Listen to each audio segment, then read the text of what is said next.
maravillosa llamada La Creación y Dios, donde hemos estado analizando los primeros 2 versículos del Génesis. Como ya llevamos como 5 conferencias y no hemos salido del versículo 1 y el versículo 2. ¿Por qué? Bueno, esta serie vamos a tratar de analizar solamente, no todo el libro del Génesis, porque ya alguna vez en el pasado lo pueden ustedes conseguir. Tenemos la grabación y las conferencias de casi 40 capítulos del libro del Génesis, versículo por versículo, con los patriarcas, la creación. Pero me quise enfocar en estas últimas semanas o meses nada más en los primeros 2 capítulos del Génesis. En los primeros 2 capítulos del Génesis, que ustedes no se imaginan, les motivo para que compren las conferencias anteriores, La Creación y Dios se llama la serie.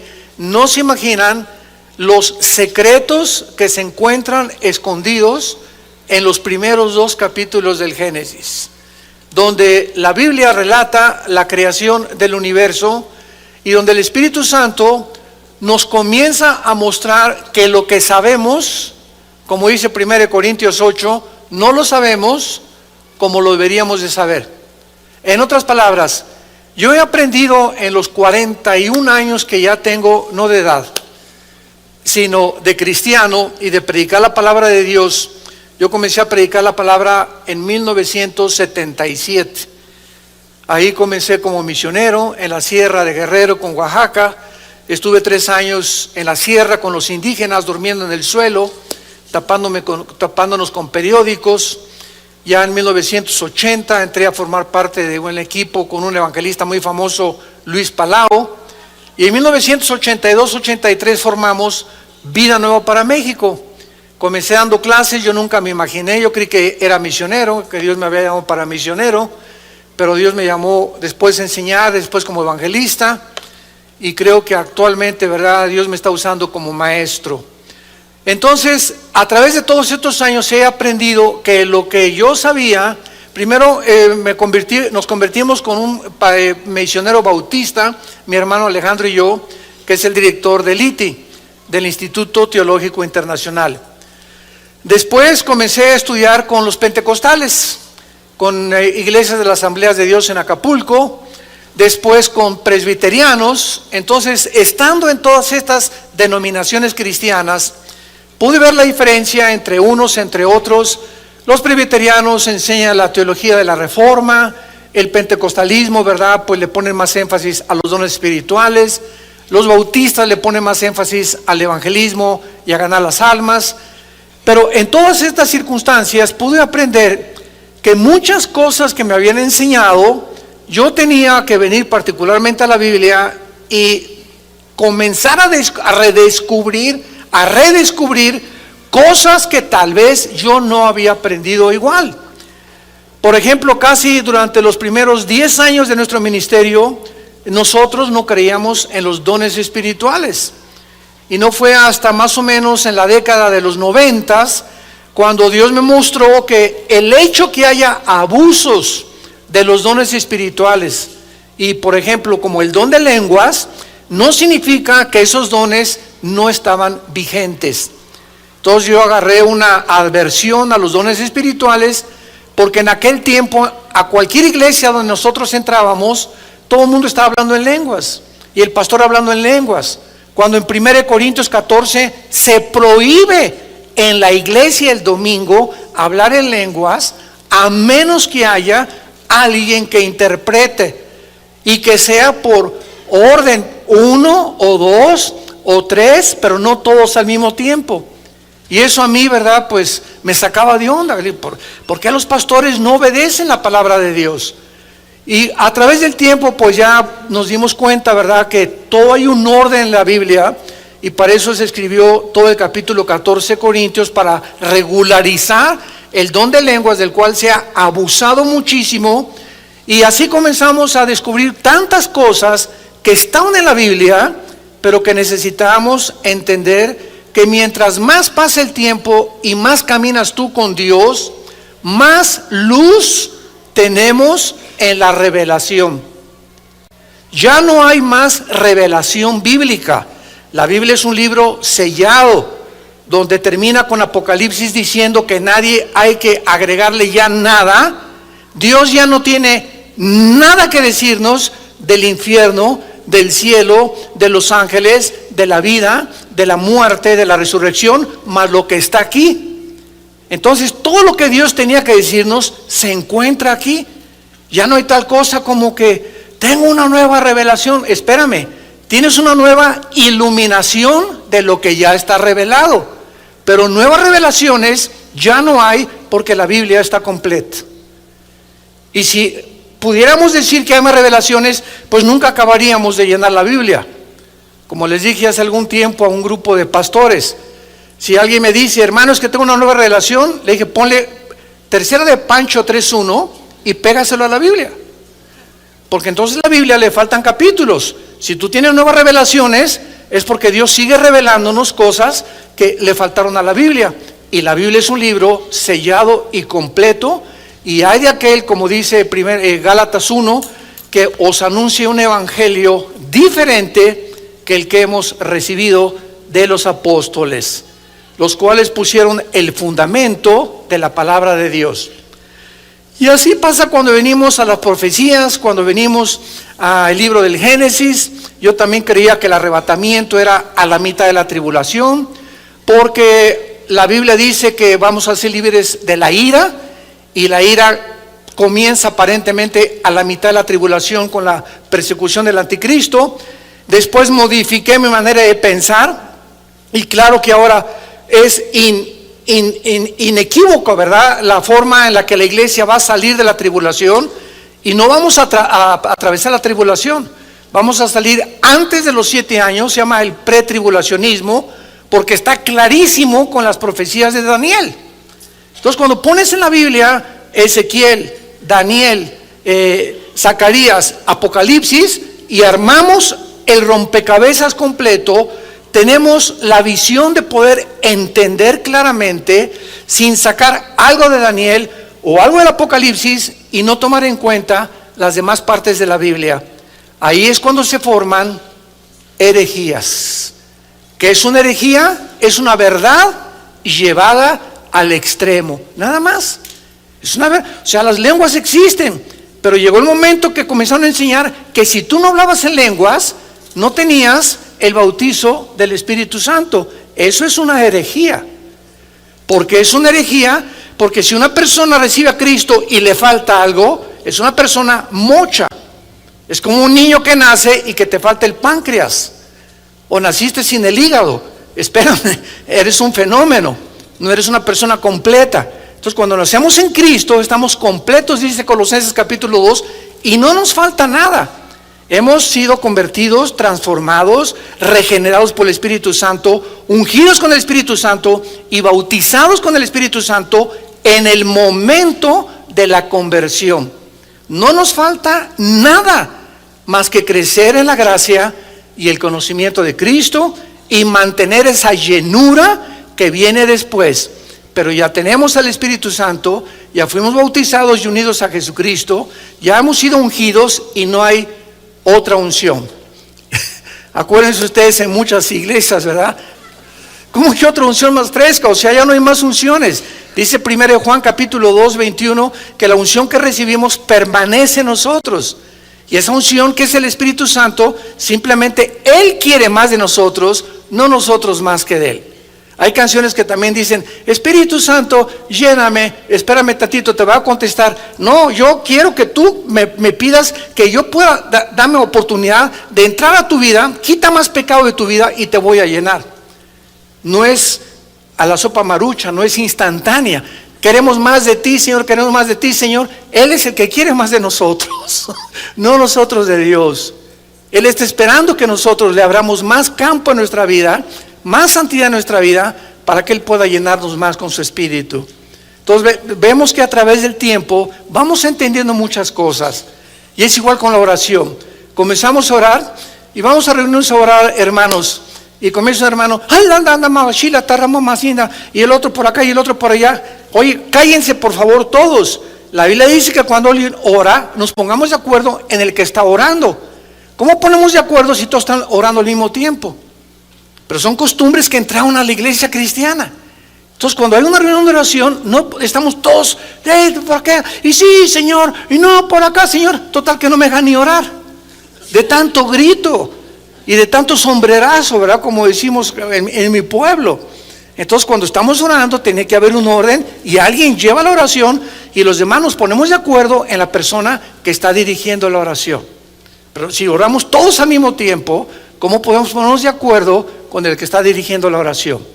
Y así pues hay tantas cosas y tantos defectos en la vida cristiana porque somos imperfectos. Pero mientras más pase el tiempo, más vamos teniendo más orden, conociendo mejor al Señor, la forma como las cosas deben de hacerse. Hay iglesias también, ¿verdad?, en las que yo llegaba y un hermano comenzaba a correr por todo el pasillo. Y vuelta. Pero yo digo, oye, ¿hay un maratón aquí en la iglesia o qué, no? Y corriendo el hermano y quitándose el saco y otro girando como pirinola ahí a la mitad de los pasillos y aventando las cosas que él traía. Y espérame tantito. Dice la Biblia, hágase todo con orden, porque Dios es un Dios de orden. Y en esta iglesia aparece el circo Ataide. Entonces, todas estas cosas que han entrado a la iglesia y que todavía en muchas iglesias siguen operando de esta manera, es por la ignorancia de la palabra de Dios. Nada más, porque no hay suficientes estudiantes ni personas que quieran buscar a Dios, porque Dios quiere que nosotros podamos conocerle y hacer las cosas de acuerdo a como Él las ha ordenado. Y si tú le das la oportunidad a Dios a través de tu vida y de tu comunión con Cristo todos los días, de que el Espíritu Santo hable a tu vida, vas a descubrir la verdad. Y ¿sabes una cosa? Vas a ser libre. El día que conozcas la verdad te hará libre. Libres de paganismo, de tradiciones, de falsas enseñanzas, de herejías, de cosas y costumbres que entran a las iglesias y que se aceptan como si fueran una verdad. Porque dice el dicho que cuando una mentira se repite 100 años, se acaba aceptando como una verdad. Muy bien. En el libro del Génesis, capítulo 1, el versículo 1 es el versículo más científico que hay, independientemente de los que vamos a ir descubriendo. En este estudio que hemos abordado acerca de Dios y la creación, estoy introduciendo la astrofísica, la física, la astronomía y todo lo que en el campo científico se ha descubierto siglos después de cuando se descubrió la Biblia, o siglos después cuando la Biblia ya estaba realmente hablando de cosas que los científicos después descubrieron para comprobar que la Biblia tenía razón. Y estas evidencias, por eso es tan linda esta serie, es para darles a todos ustedes jóvenes universitarios principalmente municiones, para que tengan información, porque el pueblo de Dios perece cuando no hay conocimiento. Y cuando no tenemos el conocimiento suficiente, tú entras a la universidad y te vas a encontrar con maestros ateos, humanistas, materialistas y evolucionistas. Y estudiantes y amigos que van a tratar de desviarte del camino, porque Satanás usa a nuestros amigos, y casi siempre los más cercanos, para tratarnos de desviar o envenenarnos o distorsionar el camino de la santidad, de la justicia y de la luz. Entonces, todo esto es para que ustedes puedan darse cuenta que no hay ningún sistema filosófico, ninguna ideología que la Biblia no haga pedazos. La Biblia destruye el pensamiento humano y las ideas humanas que a través de los siglos han prevalecido y a través de las cuales el mundo ha sido engañado precisamente por ignorar la verdad de Dios. La única verdad que existe en el universo es la verdad de Dios. Y esta verdad es la que nos hace libres. Esa verdad es la que nos muestra realmente el camino que debemos de caminar. Rápidamente, como un ejemplo, la famosa teoría de la evolución. Cuando Carlos Darwin la postula en su libro, el libro de las especies, él no afirma que venimos de los animales.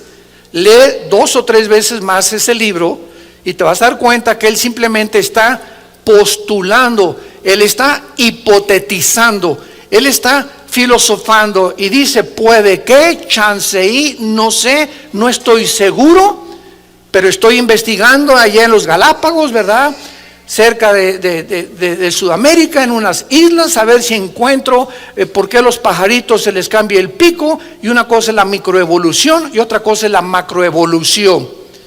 Entonces, se tomó como una verdad y se comenzó a enseñar en las escuelas y se sigue enseñando y se siguen sacando los científicos ateos lo que le llaman en inglés el fake news, o las noticias falsas que abundan en el internet. Y en CNN también, y en Fox News, y en todos los medios de comunicación, hay noticias que no son verdad, donde se dice verdad de que venimos de los animales y cómo somos el proceso de una evolución accidental o fortuita, lo cual la biología la contradice, la física la contradice con la primera y la segunda ley de la termodinámica, y la genética con el descubrimiento del ADN en 1954 hace pedazos la teoría de la evolución. Pero ¿por qué se sigue enseñando? Porque no tienen otra cosa que enseñar, porque ningún científico sabe cómo comenzó el universo. Ningún científico sabe quiénes somos, ni los elementos que forman el cuerpo humano. Porque dentro de nuestro conocimiento e investigación científica nunca descubriremos el origen del universo. Porque para que pueda ser científico, tiene que ser demostrativo. Los científicos observan el fenómeno, toman nota, apuntan, pero ellos no pueden penetrar mucho más allá de la metafísica, o de lo que va más allá o trasciende lo que podemos observar con los 5 sentidos. ¿Me van siguiendo? Bueno, ojalá que no les salga humo por las orejas, ¿verdad? Pero sigan con mucho cuidado todo esto, porque esto es muy importante. Entonces, cuando venimos a la Biblia, encontramos la verdad. Y nos damos cuenta que la verdad está respaldada por la ciencia del siglo XXI. Y que cuando vemos la Biblia y penetramos en la Biblia, descubrimos tesoros que nos llenan de seguridad, de esperanza, y poder decir como Pablo, yo sé en quién he creído. Y tú te puedes enfrentar a cualquier fórum científico de ateos, evolucionistas, materialistas, hedonistas, etcétera, etcétera, y no te van a derrumbar, porque tus convicciones son profundas, han hecho un fundamento en tu corazón. Has puesto un cimiento, como cuando una casa firme se levanta y el cimiento está firme. Yo recuerdo que estaban haciendo este tren que no sé si lo van a continuar haciendo, el que viene desde México, que va a llegar aquí a Toluca. Cuando me puse a investigar, penetraron como 50 metros de profundidad las personas que estudiaron el subsuelo para poner las columnas donde el tren iba a pasar. O sea, se tenía que profundizar grandemente en la tierra para poder poner un cimiento y aguantar un tren, y un temblor no pudiera derribar la cimentación. Entonces, mientras más profundo sea nuestra cimentación, más resistes los vientos de adversidad, lleno de engaños, de falsedades, de filosofías y de mentiras, de ideas de hombres como tú y como yo, Sigmund Freud, Carlos Marx, Friedrich Nietzsche, Jean-Paul Sartre, Bertrand Russell, Richard Dawkins, Stephen Hawking, hombres como tú y como yo. Ninguno de ellos fue Dios. Ninguno de ellos conoce de dónde venimos, ni quiénes somos, ni a dónde nos dirigimos. Para descubrir esto necesitábamos que Dios bajara al mundo en la persona de Jesucristo y nos revelara a través de la Biblia las cosas que por medio de nosotros mismos nunca las hubiéramos podido descubrir. Actualmente vemos nosotros que la física comprueba el versículo 1 del Génesis. Escuchen esto. En el principio creó Dios los cielos y la tierra. En este primer versículo del Génesis encontramos los tres elementos que forman la investigación de la física, que es el espacio, apúntalo, la materia y el tiempo. Aquí encontramos los tres elementos que forman la investigación de los astrofísicos. O sea, cuando la Biblia dice, en el principio creó Dios los cielos y la tierra, Dios nos está mostrando que el espacio, el tiempo y la materia no son eternos. El espacio tuvo un tiempo, la materia tuvo un tiempo y todo lo que existe a nuestro alrededor tuvo un principio que se descubrió hasta el siglo pasado. Por muchos años se estaba enseñando que el universo era eterno. Y cuando dice la Biblia en el principio, hace 4.500 años que se escribió el Génesis, aproximadamente, ya está mostrando que el tiempo, la materia y el espacio tuvieron un principio. Miren, por ejemplo, vamos rápidamente a Hebreos capítulo 1. Y miren lo que dice el escritor a los Hebreos con estas palabras que, aunadas al Génesis capítulo 1, vemos nosotros la impresionante consistencia y relación entre los libros de la Biblia. Dice Hebreos capítulo 1, versículos 10 al 12. Oh Señor, en el principio, otra vez, el autor de Hebreos, que escribió siglos después de Moisés, que escribió el Génesis, está completamente de acuerdo en lo que dice el Génesis. En el principio fundaste la tierra y los cielos son obra de tus manos. Ellos perecerán. ¿Qué está diciendo el libro de Hebreos? Que el universo, conforme a lo que los astrofísicos descubrieron y la astronomía descubrió, está en un proceso de decadencia. Se llama la segunda ley de la termodinámica, o también se llama en la física la ley de la entropía. Todo en el universo está sufriendo un desgaste, un deterioro, todo se echa a perder, todo se oxida. El sol está perdiendo millones de toneladas masa por segundo. Las galaxias están expandiéndose cada vez más. Las estrellas están desapareciendo. Hay muchas estrellas que en la noche salimos y las observamos y ya no existen. Pero desaparecieron hace 3, 4 millones de años. ¿Pero por qué las seguimos viendo? Porque la luz viaja. Cosa que lo vamos a comprobar en el libro de Job, como Dios en el libro de Job, y tiene la antigüedad del Génesis, nos muestra que la luz viaja. Las tinieblas son estáticas. Las tinieblas no viajan. En otras palabras, cuando aplicamos los procesos físicos o los principios físicos a los principios espirituales, si tú estás en la luz, estás viajando. Y si tú estás en tinieblas y no tienes a Jesús, eres una persona que no vas a llegar a ningún lado. Estás como trompo, así nada más dando vueltas como en el desierto. Ya tienes 10, 15, 20 años en tu vida, no has llegado a ningún punto en tu vida, porque solamente cuando estás en la luz viajamos en línea recta. El camino del justo es como la aurora, que va en aumento hasta que el día es perfecto. El justo, el cristiano, va y cada vez sabemos más, cada vez hay más luz, cada vez aprendemos más, cada día nos da gozo levantarnos en la mañana, y nuestra mente es llena con la palabra de Dios, con las sorpresas que Dios tiene para con nosotros. Nunca caemos en una rutina los cristianos, o por lo menos no deberíamos de caer, con tantas maravillas que Dios tiene para aquellos que le aman de corazón. Y dice el libro de los Hebreos: ellos perecerán, o sea el universo, mas tú permaneces. Y se envejecerán como una vestidura, como un vestido los envolverás y serán mudados, pero tú eres el mismo y tus años no acabarán. Ya el escritor de Hebreos hace 2000 años Y ya el libro del Génesis hace 4500 años establecían lo que se descubrió cuando se descubrieron la primera y la segunda ley de la termodinámica. Nada se crea ni se destruye y todo sufre un deterioro, una oxidación, todo se envejece, el universo está a punto de desaparecer. El universo es como un reloj que se le dio la cuerda y se le está acabando. Y lo estamos comprobando en el siglo XXI con la increíble avance de la tecnología moderna y también la ciencia. Muy bien. ¿Y el tiempo?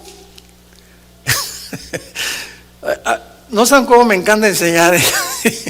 Y me río, ¿verdad? Porque esto hace pedazos a los científicos, a los ateos, a los evolucionistas, a los materialistas, a los que se creen Pirulation.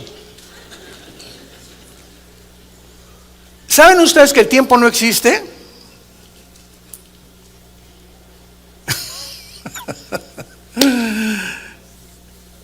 Si hubo un tiempo cuando comenzó el tiempo, vamos a ver. Dios habita la eternidad, ¿ok? Síganme con mucho cuidado. En la eternidad no existe el tiempo. Cuando Dios se revela a Moisés en Éxodo capítulo 3, Dios le dice a Moisés: yo soy el que soy. O sea, yo soy en el presente. Entonces, Dios es el Dios del presente. Si en la eternidad existiera el tiempo, pues hubo un tiempo que comenzó la eternidad. Y cuando hablamos nosotros de la eternidad, creemos que es un punto que comienza aquí y la eternidad es, nunca va a acabar esa raya. Pero no es la forma como la Biblia mide la eternidad, es como la medimos nosotros. Porque si hay un punto donde decimos que aquí comenzó la eternidad y la eternidad es algo que continúa por los siglos de los siglos de los siglos, entonces la eternidad tuvo un principio. ¿De acuerdo? Pero la eternidad nunca ha tenido un principio ni ha tenido un fin. Dice en Isaías la Biblia que Dios habita la eternidad y con los quebrantados de corazón. Entonces Dios habitaba la eternidad y Dios es luz. En la eternidad no hay tiempo, en la eternidad no hay un principio. La eternidad es una dimensión completamente diferente que no hemos alcanzado a comprender. Síganme con mucho cuidado. Cuando Dios dice en el principio, Dios deja la eternidad y pone una dimensión nueva, que es la dimensión en la que tú y yo estamos viviendo, que es de 4 dimensiones. Nosotros estamos en un universo de 4 dimensiones, que es la altura, la profundidad, la anchura, y en 1942, en el siglo pasado, un científico alemán que huyó a tiempo del nazismo, llamado Alberto Einstein, descubre con una fórmula que él postula, que es la E igual a mc al cuadrado, la energía es igual a la masa por la velocidad de la luz al cuadrado, el tiempo. Entonces, Alberto Einstein introduce lo que la Biblia decía, que el tiempo es relativo. De ahí viene la teoría de la relatividad de Alberto Einstein. ¿Qué quiere decir? Pongan atención. ¿Cuándo fue escrito Apocalipsis? Hace 2000 años. ¿Amén? ¿O no? Bueno, Apocalipsis fue escrito por el apóstol Juan hace 2000 años. ¿Tú ya habías nacido hace 2000 años? Ni yo tampoco. Juan viaja 2000 años en el tiempo y ve lo que ya sucedió, lo que no ha sucedido y lo que está por suceder. Les dije que les iba a salir humo. ¿No es precioso esto? La Biblia es el único libro de los billones de volúmenes que existen en el universo, en las librerías, hiperdimensional. Nadie se hubiera imaginado, ni se le hubiera ocurrido ni a Julio Verne, ni a los más grandes personas de ciencia ficción, de que esto pudiera ser una realidad. Entonces Juan hace 2000 años escribe algo que él vio al anticristo, los sellos, los juicios, el mar se convierte en sangre, las trompetas. Él lo estaba viendo que estaba sucediendo. Y Juan regresa otra vez 2000 años a su cuerpo y nos escribe algo que él vio, que cuando lo estaba viendo estaba sucediendo, que no ha sucedido y que está por suceder. Entonces nos damos cuenta que el tiempo no existe. El tiempo es relativo. El pasado puede estar en el presente en el futuro en el pasado. Y cuando comenzamos a divagar y a pensar en todas estas cosas, decimos, Dios mío, comienzo a entender ahora cómo los santos en la Biblia y los profetas en la Biblia los llevaste al futuro. Otros viajaron hacia el pasado, como Ezequiel. Ezequiel se encontraba preocupado. ¿Por qué, Señor, a Israel lo llevaste a la cautividad babilónica con el rey Nabucodonosor? Y ahí estaba Ezequiel en el capítulo 2 y 3 de Ezequiel, muy preocupado, y en el capítulo 8 y 9 de Ezequiel. ¿Y saben lo que hace Dios? Ezequiel estaba preguntándose por qué Dios castigó a Israel en la cautividad 70 años en Babilonia. ¿Saben lo que hace Dios? Dios saca a Ezequiel de su cuerpo, en su espíritu, y lo traslada al pasado. Y le dice Dios a Ezequiel, en el capítulo 8 y 9 de Ezequiel, quiero llevarte al pasado para que tú veas en el pasado lo que estaban haciendo los líderes de Israel y por qué los castigué. Y entonces Ezequiel escribe que los líderes de Israel y casi todos los varones de Israel tenían infectada la mente con pornografía. Toda la mente de ellos estaba sucia con todas las inmundicias que Dios les prometió y las escribió en el libro de Levítico capítulo 18, 9, 20, 21 y 22. Sexo con los animales, sexo hombre con hombre, mujer con mujer, bestialismo, sadomasoquismo, etcétera, etcétera. Y dice Dios, esta es la razón por la cual los castigué.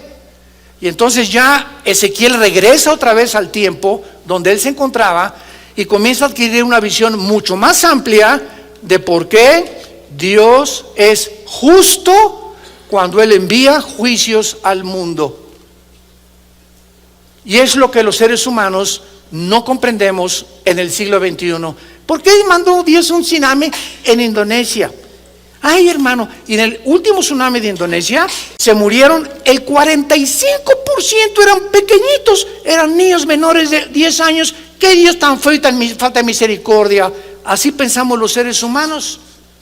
Y cuando comenzamos a investigar, nos damos cuenta que en Indonesia es uno de los países, es una isla de lo más pagano que existe, y que la prostitución, como en Singapur se comenzó a quitar, es donde más hay en el mundo. A esos niños que Dios se los llevó en el tsunami, fue un acto de misericordia, de llevárselos al cielo para que no crecieran y se prostituyeran.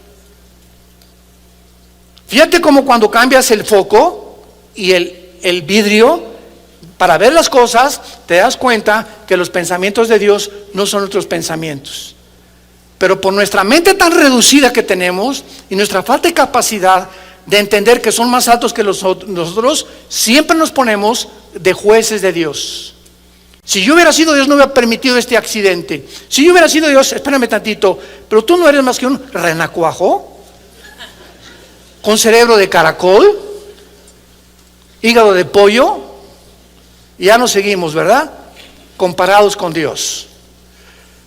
En el principio creó Dios los cielos y la tierra, el tiempo, el espacio y la materia. La materia no se puede separar del espacio, ni el espacio se puede separar del tiempo. Son tres elementos indivisibles en la astrofísica y en la astronomía.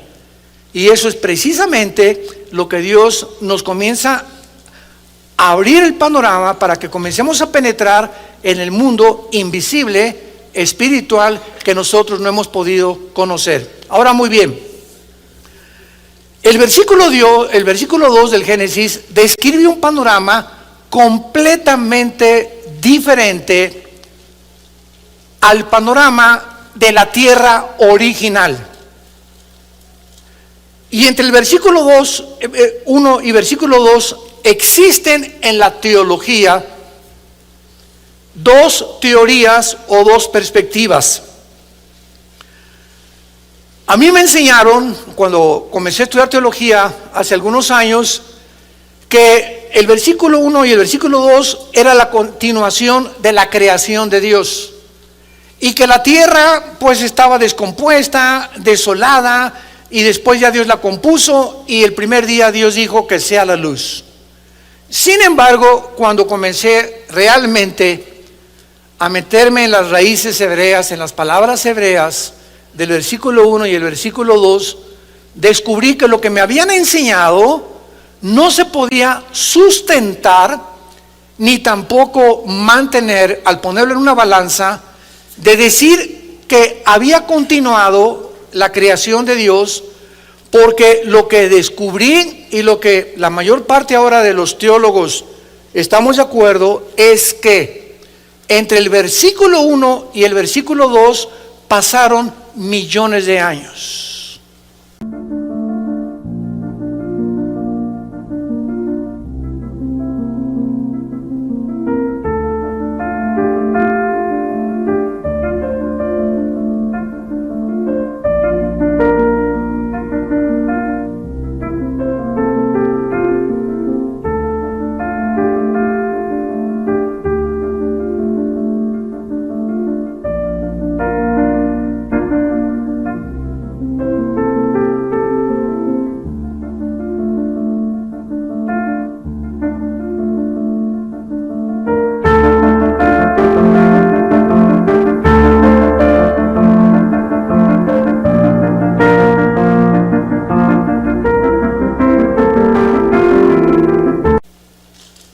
Millones de años.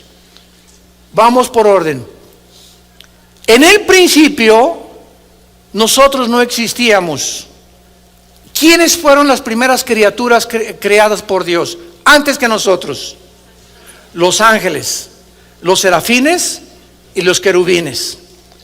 Los serafines son criaturas que, dice Isaías 6, están arriba del trono de Dios.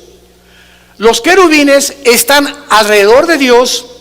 Y en el arca del pacto se describen, cuando Dios le dijo a Moisés que fundiera a los serafines, que los pusiera con alas, inclinando, viendo el propiciatorio, o sea, como guardianes de la santidad de Dios. Y los ángeles no son querubines, los ángeles no son serafines. La palabra malak, con K al final, que se usó para ángel, y angelus en el griego significa mensajeros. Entonces, los querubines no son mensajeros de Dios, ni los serafines. Ahí están con Dios en el tercer cielo. Y los ángeles son otras criaturas que son iguales a nosotros.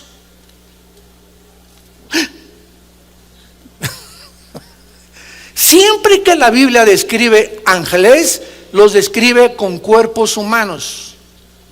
Génesis capítulo 18, cuando llega Jehová o Dios en forma humana a visitar a Abraham y a Sara, lo acompañan dos ángeles.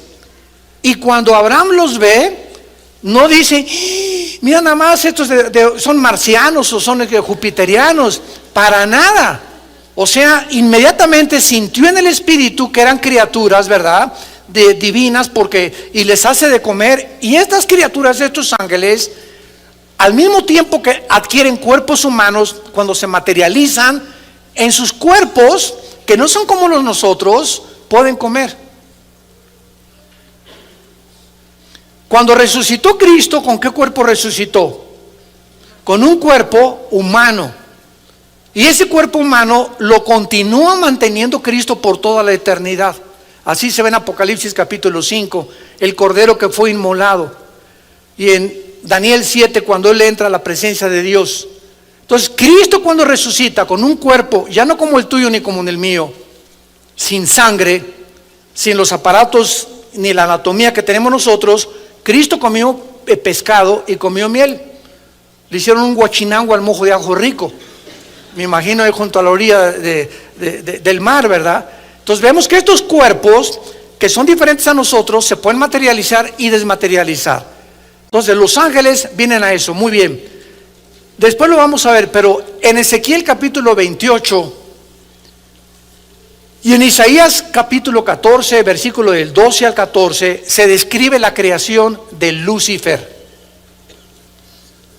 La palabra Lucifer, que después se le agregó la palabra diablo y Satanás, significa el que porta la luz o el que lleva la luz, Luzbel en el original hebreo. Y ahí se describe que cuando Lucifer fue creado en Ezequiel 28, fue creado en el huerto del Edén. Fue creado en este planeta. Isaías capítulo 14, el 12 al 14, lo confirma cuando dice que aquí en este planeta y desde aquí, de este mundo, Satanás planeó asaltar el tercer cielo, dar un pinochetazo al tercer cielo, un golpe de estado a Dios, hacerse como Dios, derrocar a Dios, y todo lo planeó desde este mundo cuando tú y yo no habíamos nacido todavía. Y dice en Isaías 14, el 12 al 14, subiré a través del cielo y de las estrellas. Las estrellas del cielo ya existían antes del primer día de recreación del planeta Tierra. Entonces, entre el versículo 1 y el versículo 2 estamos hablando de millones de años. Vamos a ponerlo así. En el principio, Dios creó los cielos, la tierra, y fueron millones de años donde existieron antes que nosotros. Job capítulo 38, Proverbios capítulo 8, Salmo 104, nos hablan todos estos pasajes de lo que pasó antes que nosotros. Repito, Job 38, Proverbios 8 y el Salmo 104. Y entonces llega el momento que se rebelan los ángeles contra Dios, guiados por Lucifer, y la tierra es sumergida en un juicio, en tinieblas. La tierra queda devastada, queda hecha un desierto, que es como se describe en el versículo 2. Y la tierra estaba desordenada y vacía, y ahí se usan dos palabras que por todo el Antiguo Testamento significan vanidad, vaciedad, desorden, estado caótico. Y en Isaías 45 la Biblia dice que Dios no creó la tierra tohu bohu, tohu con H, bohu, que se tradujo desordenada y vacía. Dios no creó así la tierra. Y además, ya en el versículo 2 y 3 del Génesis, la tierra aparece cubierta de agua. Nunca van a encontrar ustedes en la Biblia cuando Dios creó la luz, ni tampoco el agua. Lo que Dios creó en el versículo 3 y 4 fueron las tinieblas, como lo confirma Isaías capítulo 45. ¿Están aprendiendo algo? Les dije que nos íbamos a bucear profundo, ¿verdad? Ya basta de la lechita, vamos a sumergirnos en la Biblia, las maravillas de la Biblia. Entonces, en el versículo 2 aparecen palabras que no tienen que ver nada con la creación original de la tierra. Entonces, en el principio pasaron millones de años y llegamos al principio cuando Dios comienza a recrear el mundo, a prepararlo para colocarnos a nosotros aquí en este mundo, después de lo que Satanás hizo con este mundo. ¿Y qué confirma que realmente lo que estamos diciendo es verdad? Porque en el versículo 2 aparecen las palabras tinieblas. Vean las palabras del versículo 2: desorden, vaciedad o caos, tinieblas, abismo, que son palabras, 4 palabras que en toda la Biblia, no nada más en el Antiguo Testamento, están relacionadas con el pecado. ¿Qué hizo que la tierra fuera cubierta completamente de agua? Cuando dice la Biblia, en el principio Dios creó los cielos, Shamayim, que es cielos, y Eretz, con TZ al final, que es la palabra tierra para hebreo, significa tierra seca. Entonces, en el principio la tierra no estaba llena de agua. Fue en el versículo 2 donde aparece llena de agua. ¿Qué pasó entre el versículo 1 y el versículo 2? La caída de los ángeles, la creación de los ángeles y el juicio que Dios sumergió este planeta antes que nosotros fuéramos colocados para poder otra vez reconquistar lo que Satanás había destruido, y fuimos derrotados por él otra vez en el huerto del Edén. Y cuando Adán y Eva fueron colocados en el huerto del Edén, ahí estaba ya Hashash, que se tradujo en Génesis 3:1 la serpiente. Y esa palabra serpiente no es la palabra hebrea para reptil. O sea, esa serpiente de Génesis 3 no era un reptil, era un ser luminoso, que sabemos más adelante en Apocalipsis 12, la serpiente antigua que se llama Satanás. Muy bien, entonces vemos aquí claramente estas palabras: tohu bohu, desorden y vaciedad; tinieblas que estaban sobre el abismo. ¿Qué es el abismo? Es el centro de la tierra donde se encuentran ¿quiénes? No.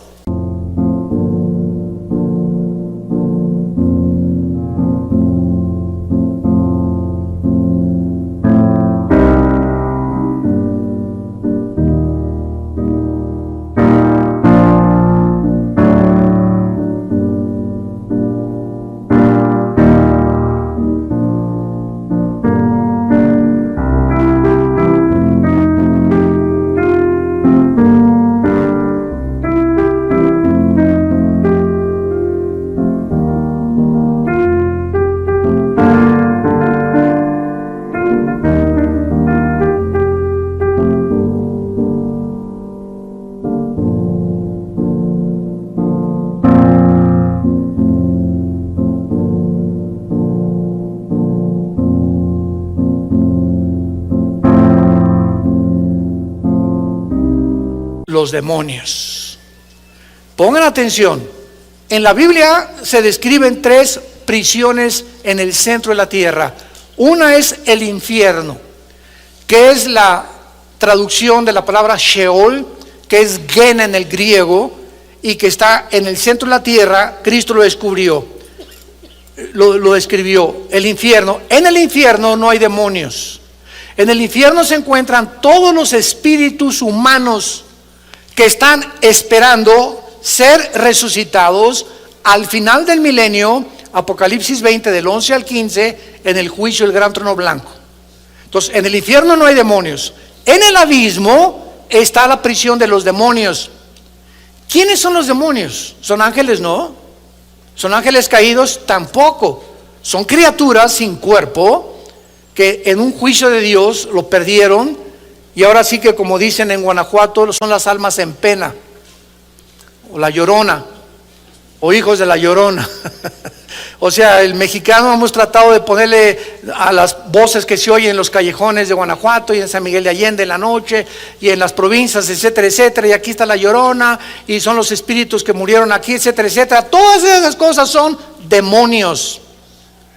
Cuando a alguien le hacen una limpia, los chamanes, en ese momento esa persona está trayendo demonios a su vida. Se llama brujería en la Biblia, Deuteronomio capítulo 18. Dios prohíbe las limpias, Dios prohíbe la bola de cristal, Dios prohíbe la adivinación, Dios prohíbe la comunicación con los muertos, el contacto con los muertos, el contacto con los espíritus. Todo esto pertenece a las tinieblas. Y si Dios es luz, 1 Juan 1, 5 al 8, y no hay ninguna tinieblas en él, ¿de dónde salieron las tinieblas del versículo 2? Entonces vamos a ver que mientras más juntamos y más escudriñamos y más estudiamos, descubrimos estas maravillas increíbles de Dios. Ahora vamos a ver esto en penúltimo lugar. Pongan muchísima atención en esto. ¿Cuántos cielos menciona la Biblia? El primer cielo, que es donde habita Dios, ¿correcto? El segundo cielo, que es el universo. Y el tercer cielo, de la atmósfera hacia abajo. Y esto lo menciona 2 Corintios 12, del 1 al 3. Pablo menciona a los tres cielos. Y en Efesios 2, del 1 al 2, dice la Biblia que Satanás, la palabra Satanás significa el enemigo, para que lo pongas en tu Biblia, o el adversario. Eso significa la palabra Satán. Y la palabra diabolos, que aparece hasta el Nuevo Testamento, significa el acusador, el que acusa a los hermanos. Pero su nombre es Lucifer. Cuando tú dices el licenciado Carlos Muñoz, licenciado es el título, ese no es su nombre, es un título, o doctor o ingeniero. Carlos es su nombre, Núñez es su apellido. Entonces, cuando hablamos del diablo, su nombre no es Satanás, su nombre no es el diablo, son títulos de él. Su nombre es Lucifer, el que llevaba o portaba la luz. Dios habita la eternidad, y entonces Dios crea los tres cielos. Dios no habitaba en el tercer cielo. Dios ha comenzado a habitar en el tercer cielo desde el principio de la creación. Entonces Dios se baja de la eternidad al tercer cielo, donde pone sus cuarteles generales. Y Él decide y determina en su soberanía habitar ahí, mientras gobierna este universo que ya va a terminar pronto. Y entonces crea debajo del tercer cielo el cosmos, que se tradujo como el mundo. Pero la palabra cosmos abarca todas las galaxias, los hoyos negros, todos los millones de galaxias y estrellas que existen.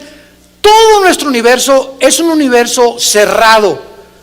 Es lo que Dios creó, y todo está bajo 4 leyes físicas: la ley de la gravitación, las leyes termonucleares y las leyes de la termodinámica, la ley de la ley de la termodinámica.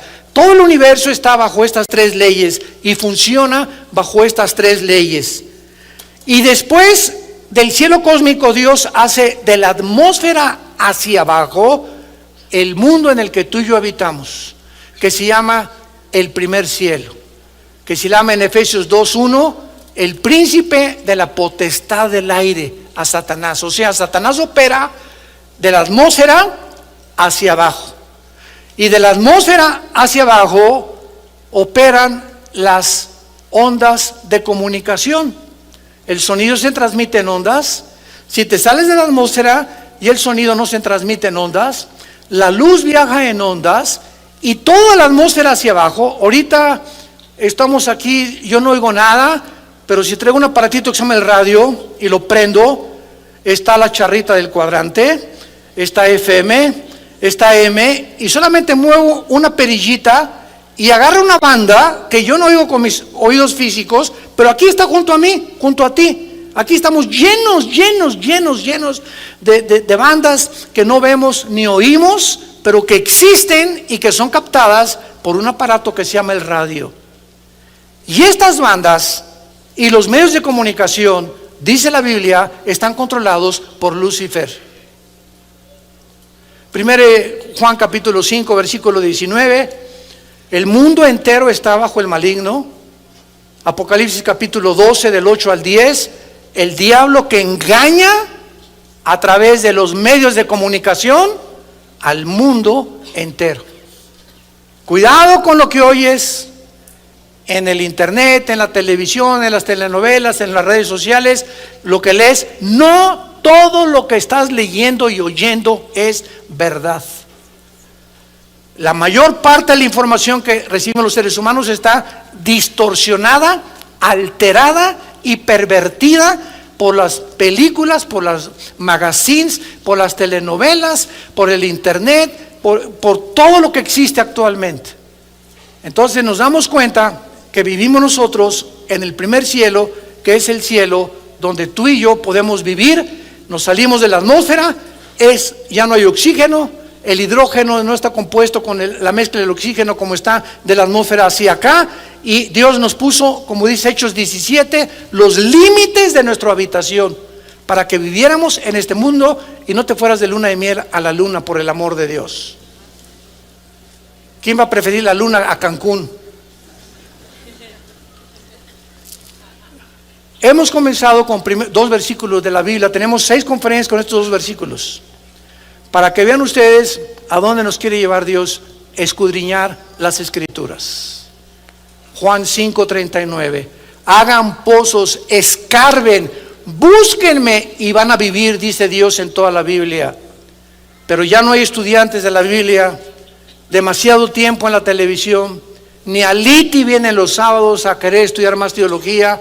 Los cristianos están llenando las iglesias de personas sin conocer a Dios, ni tener convicciones profundas en sus vidas para poder pararte delante de cualquier auditorio, en tu universidad, en un foro científico con maestros, y los haces pedazos a cualquiera que quiera levantarse contra el conocimiento de Dios. 2 Corintios 4 del 8 al 10. Refutando argumentos y toda altivez que se levanta contra el conocimiento de Dios, y llevando cautivo todo pensamiento a Cristo Jesús. Te damos gracias, Señor, en esta mañana por tu palabra.